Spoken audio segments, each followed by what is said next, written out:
Setiap sedotan merosakkan saluran darah, menebalkan darah dan mengurangkan oksigen. Ini cara rokok mencuri nyawa jantung anda. Apa mekanisme isap rokok menyebabkan sakit jantung?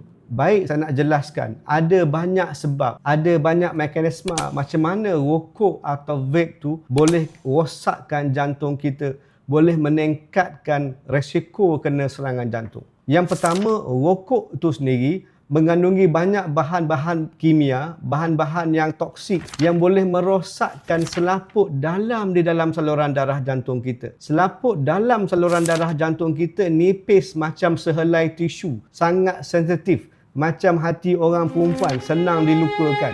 Jadi kalau kau tak jaga selaput dalam saluran darah jantung kau, macam kau jaga hati bini kau, dia cepat rosak. Dia akan kena inflamasi, akan keredangan. Saluran darah jantung kau akan jadi marah macam bini kau marah. Dia boleh menyebabkan sakit sumbat saluran darah jantung. Boleh sakit dada macam kau tengah sakit hati. Yang kedua, apabila rosak selaput dalam saluran darah jantung, lebih mudah gula dan kolesterol masuk di dalam saluran darah jantung, menebalkan saluran darah jantung dan sumbat saluran darah jantung, menyebabkan tinggi resiko kau. Bukan saja kena serangan jantung tetapi penyakit-penyakit lain termasuk stroke. Mekanisme yang ketiga adalah rokok ni akan menyebabkan darah kita mudah melekit. Sepatutnya darah kita mengalir dalam saluran darah dipelihara oleh selaput dalam saluran darah jantung yang licin, yang nipis, yang sangat elak daripada darah tu melekit. Apabila kita isap rokok, kita akan menyebabkan